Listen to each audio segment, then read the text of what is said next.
dal leen ak jàmm ci Sen Sport 221. Edouard Mendy gannaaw bi nga xamee ne annoncé woon nañu ko foofu la ca Chelsea football club niki fan yi ñu génn yenn ci kayiti xibaar yi sax doon xam ne kii di Edouard Mendy def na li nga xamante ne moo di visite médicale am dara desul ci transfert bi lu mooy ñu officialiser ko gannaaw ga ñaari fan ñu gis ki nga xamante ne moo di Edouard Mendy muy entraîné ak football club boobule di Stade Rennais lii nag taxoon ba yenn ci kayiti xibaar yi jàppoon ne sax transfertu Edouard Mendy bi foofu la ca Chelsea football club dafa am lu ci gàllankooru ndax kayiti xibaar yi doon nañu xamle ne kii di Olivier Giroud Stade Rennais dañu ko bëgg a dugal ci deal bi maanaam bu kii di Edouard Mendy demee foofu la ca Chelsea football club ki nga xamante ne moo di Olivier Giroud dafa war a ñëw foofu la ca Rennes kayiti xibaar nag ñu ngi xamle ne Chelsea football club lii la ñu bañ taxoon sax ba ñu jàpp ne kon transfertu Edouard Mendy bi foofu la ci Chelsea football club mën na gàllankooru waaye bu ñu sukkandikoo ci kayiti xibaar bi transfert boobu la dara gàllankooru ci lii nag ki ko xamle mooy ki nga xamante ne moo di agent wu joueur boobu la di Edouard Mendy ñu naan ko Djily Dieng moom agent wu joueur bi moo ko xamle ci kayiti xibaar bii di Stade Quotidien mu ngi xam ne transfert Edouard Mendy bi lépp sotti na dara desul ci lu mooy ñu officialiser ko te loolu mën na xew anytime nee na mën na nekk gannaaw suba mën na nekk sax suba ñu officialiser li nga xamante ne moo di transfert Edouard Mendy boobule ndax lépp sotti na lépp jaar na ci yoon transfert boobule nag bu ñu koy xeema bu ñu sukkandikoo ci kayiti xibaar yi mu ngi toll ci 20 millions d'euros plus 2 millions yi nga xamante ne bonus lay doon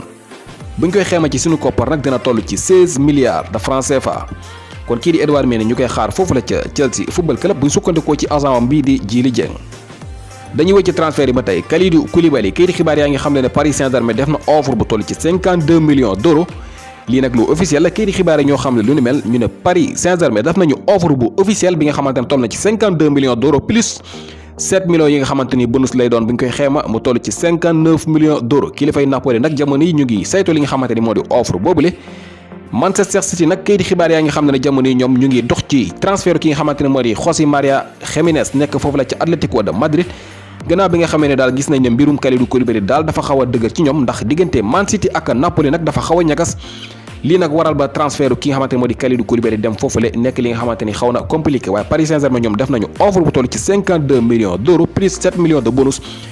muy offre bi nga xamante ni bu officiel la ci ki nga xamante ne moo di Kalidou Koulibaly ba tey ci transfert yi ki nga xamante ne moo di Assane Diosé nekk jeune milieu terrain bi nga xamante ne mu ngi évolué foofu la ca Saint-Étienne kayiti xibaar yaa ngi xamante ne mu ngi foofu la ca Turquie di amal li nga xamante ne moo di médical am jege na loolu ngir signé ak football club boobu la ñuy wax Ankara Group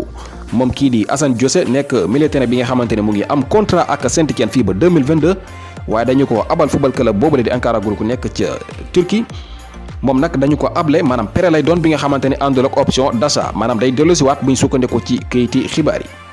fi ñu koy jeexale mooy kii di Mbaye Diagne dafa tina jaloore ginnaaw bi nga xamee ne dafa jóge ci blessure ni ki weekend bi ñu passé sax dañu ko tegoon ci banc bi tey ji dugal na ñaari bal ci match bi nga xamante ne Galatasaray ñu ngi ko doon amal ci li nga xamante ne moo di Europa League yi qualification Europa League yi Galatasaray dóor équipe bi mu doon dajal ñetti bal ci benn kii di Mbaye Diagne moo amal ab doublé ñaari bal maanaam la dugal tax ba Galatasaray dóor équipe bi mu doon dajal ñetti bal ci benn qualifié ci li nga xamante ne moo di 3e touru qualification Europa League yi